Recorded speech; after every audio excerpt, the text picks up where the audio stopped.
Hola, sean bienvenidos al primer podcast de Don Q. Me llamo Arturo Fierro Monjarás y me da mucha emoción el poder compartir con ustedes mi primer podcast y así poderles contar cómo ha sido para mí esta búsqueda, por momentos imposible, para poder llegar a un diagnóstico médico. Gracias por adelantado por acompañarme. El tema que abordaré hoy es muy sensible para mí. Se trata de la odisea que viví durante 54 años para obtener el diagnóstico molecular de la protoporfiria eritropoyética, EPP. La protoporfiria eritropoyética, EPP, es un trastorno metabólico poco común que afecta la forma en que el cuerpo produce y utiliza la hemoglobina, una proteína en los glóbulos rojos que transporta el oxígeno por todo el cuerpo. En las personas con EPP, el cuerpo produce un exceso de protoporfirinas, un componente de la hemoglobina que se acumula en la piel y otros tejidos del cuerpo. La acumulación de protoporfirinas en la piel hace que las personas con EPP sean extremadamente sensibles a la luz solar y en algunos casos a la luz artificial. La exposición a la luz puede desencadenar síntomas dolorosos en la piel como quemazón, picazón, enrojecimiento, hinchazón, que pueden durar horas o incluso días. Los síntomas de la EPP suelen aparecer en la infancia o en la adolescencia. El diagnóstico se realiza mediante pruebas genéticas y análisis de sangre para medir los niveles de protoporfirina. Actualmente no existe cura para la EPP, pero hay medidas de manejo que pueden ayudar a reducir los síntomas y mejorar la calidad de vida de las personas afectadas. Estas medidas incluyen evitar la exposición a la luz solar, usar ropa protectora y protector solar de amplio espectro, así como ciertos tratamientos médicos para aliviar los síntomas en caso de exposición a la luz. Como podrás comprender, el impacto de la EPP en la vida cotidiana es todo un reto, ya que además de tener que adaptar tus hábitos diarios para evitar la exposición a la luz solar, tengo que usar mi uniforme de calle, que consiste en guantes, anteojos, sombrero, camiseta de manga larga, camisa de manga larga, todo con protección UV y bloqueador solar en todo mi cuerpo. Mis antecedentes: desde que estuve en el vientre de mi madre, presenté un embarazo complicado. No sé si esto haya tenido que ver con la porfiria, pero desde que nací, mis padres me decían que siempre fui un niño que presentaba muchos cólicos abdominales. Mi vida siempre estuvo ligada a médicos y hospitales. Cuando tenía apenas un año, ya había pasado por 2 cirugías, una para bajar un testículo que no había descendido de manera natural y otra de las anginas, ya que presentaba cuadros de fiebres muy altas. Cuando tenía 9 años, presenté un cuadro de dolor agudo abdominal acompañado de fiebres altas. El diagnóstico al que se llegó en el hospital infantil privado fue tuberculosis en los ganglios del mesenterio, razón por la cual perdí muchos días de escuela y me tomaban muestras de sangre cada tercer día. Aquí viví mi primera humillación con un médico. En esas fechas habían operado del apéndice a mi hermano. Decidió que lo que yo quería eran los juguetes que le regalaron a mi hermano. Así que me recetó unas buenas nalgadas y que me enviaran al colegio. Al llegar a la pubertad, cuando tenía 12 años, debuté francamente con mi primer cuadro claro de EP. Fue en una comida en Cuernavaca, Morelos, un lugar con mucho sol. Cuando fui al baño a hacer pipí, sentí que estaba orinando cristales. El dolor fue tal que hasta tuve mareos y mucha dificultad para orinar. Cuando vi la orina, era de color ron añejo y también me sentía con fiebre. Por la noche, volví a orinar obscuro y cuando mi papá vio el color de la orina, ahora sé que era un episodio de hemólisis, es decir, que destruía mis glóbulos rojos y los orinaba, y que tenía cerca de 40 grados de temperatura, se encendieron las alarmas pensando que era una hepatitis y comenzó el desfile de médicos. Todos los laboratorios salían normales, lo cual, pese a que en ese momento no comprendía al 100% lo que ocurría, podía ver la preocupación en la cara de mis padres. Debo confesar que yo amaba ir a la escuela, y el simple hecho de no poder asistir a clases me causaba mucha angustia.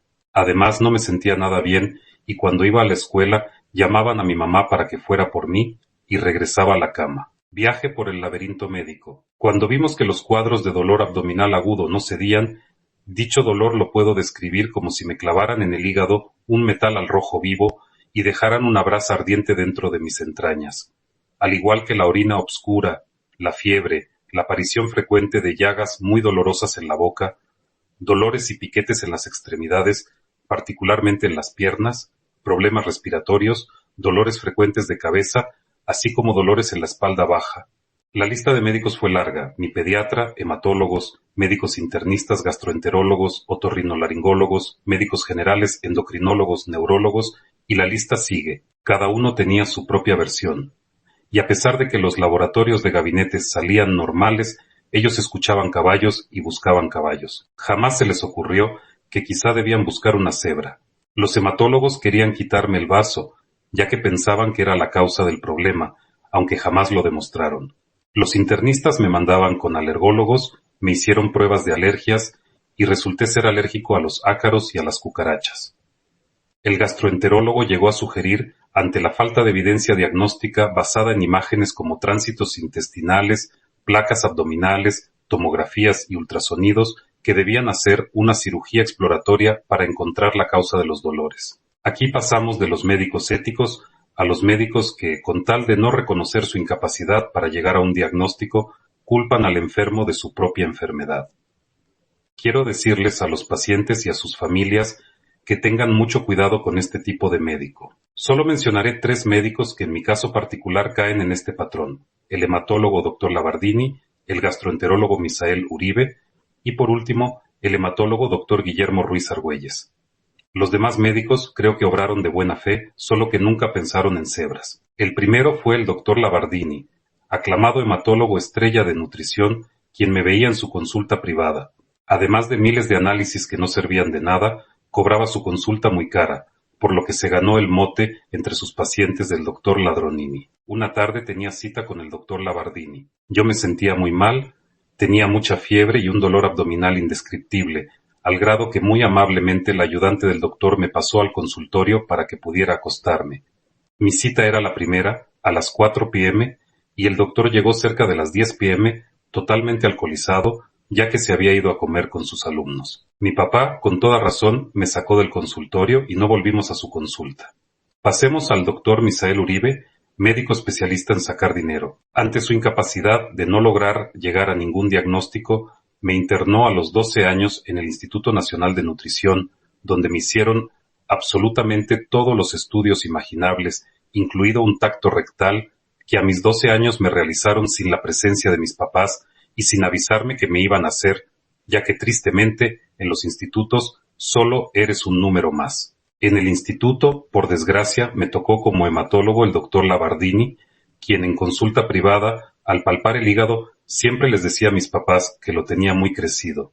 Ese día, como estaba molesto porque mi papá lo increpó en su consultorio, burlonamente les dijo a sus alumnos que los retaba a palparme el hígado y que si estaba crecido, él les daría un premio en su calificación. Después de 2 semanas hospitalizado en nutrición y al no poder llegar a un diagnóstico, me dieron de alta con una carta donde se explicaba mi caso, lo que me hicieron, y en su conclusión mencionaban que era algún cuadro agudo de una enfermedad que ya había pasado o el inicio de otra, pero que no podían determinar cuál era, por lo que sugerían un seguimiento en consulta externa. En consulta particular, el doctor Misael Uribe me dio un medicamento que en realidad era un placebo. Al ver la desesperación de mis padres al no saber qué me pasaba, le dije al doctor Uribe que con el medicamento me sentía mejor.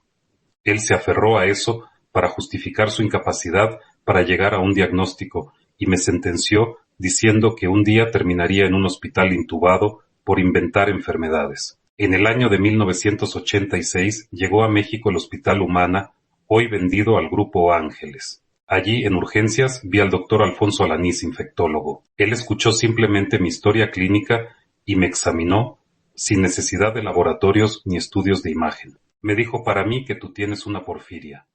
Luego regresó a los Estados Unidos y jamás volví a verlo.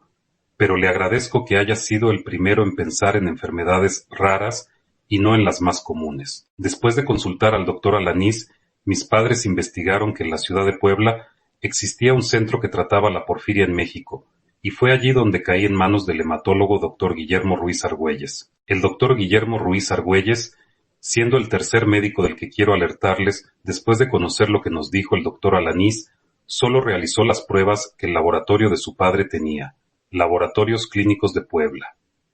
Confirmó que tenía porfirinas en orina, en heces y algunos desórdenes que indicaban episodios de hemólisis. Así que me diagnosticó con porfiria aguda intermitente, pero con el tiempo, Al ver que realmente no encajaba en la PAI, cambió el diagnóstico a protoporfiria eritropoyética, EPE. Dado que él era egresado del Instituto Nacional de Nutrición, no tuvo mejor idea que enviarles una carta diciendo que él había logrado el diagnóstico que el instituto no había podido, cerrándome con ello las puertas de muchos médicos egresados del instituto. Las visitas a Puebla eran periódicas. Me recetó un medicamento experimental llamado Suprefact, que solo existía en Holanda, y gracias a una prima querida que trabajaba en una disquera, nos hizo el favor de conseguirlo. Pero no sirvió de nada. En otra ocasión me recetó Questran, que básicamente es colestiramina. En aquel entonces no se conseguía en México, así que toda la familia nos fuimos manejando en automóvil a Houston con un amigo del doctor Ruiz Argüelles, quien nos daría la receta para el medicamento. El único problema es que como era diciembre él salía de vacaciones y tuvimos que llegar a Houston de un solo jalón, manejando durante 24 horas para que el doctor nos lograra dar la receta. Posteriormente, el doctor Ruiz Argüelles solicitó una interconsulta con el doctor Carl Anderson, especialista en porfiria de la Clínica Mayo, quien se había trasladado a la Universidad de Galveston, Texas. Después de hacerme estudios de laboratorio, no estuvo de acuerdo con el diagnóstico del doctor Ruiz Argüelles. Pasaron los años y el doctor Ruiz sugirió el empleo de la hematina, hemina humana, hoy conocida como Normosang. Tuvimos que repetir la proeza de ir en coche a los Estados Unidos para conseguirla, ya que como es un agente biológico, no podíamos pasarlo vía aérea. Como tenía que mantenerse permanentemente a una temperatura de -4 grados centígrados, en cada pueblo o ciudad que llegábamos teníamos que comprar hielo seco para mantener la temperatura. Cuando regresé a México, fui ingresado en la ciudad de Puebla al Hospital Betania. Después de 4 intentos, 2 en el cuello y 2 en los brazos, lograron a través de una venodisección instalar un catéter central para administrar el medicamento. Recuerdo que mi mamá les pedía un tripié para el suero que tenía para mantener permeable el catéter. Nos dijeron que no tenían, solo los del techo, así que para caminar o ir al baño, mi mamá era mi tripié humano. Esa noche se escuchaban gritos de una persona y a la mañana siguiente nos llevaron uno.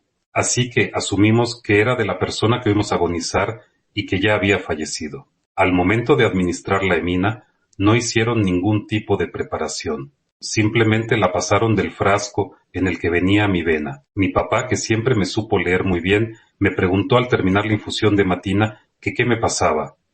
Le dije que no lo sabía, que me sentía muy raro, y no volví a saber de mí hasta que desperté muy cansado, adolorido y confundido. Ahora sé que era una aura convulsiva.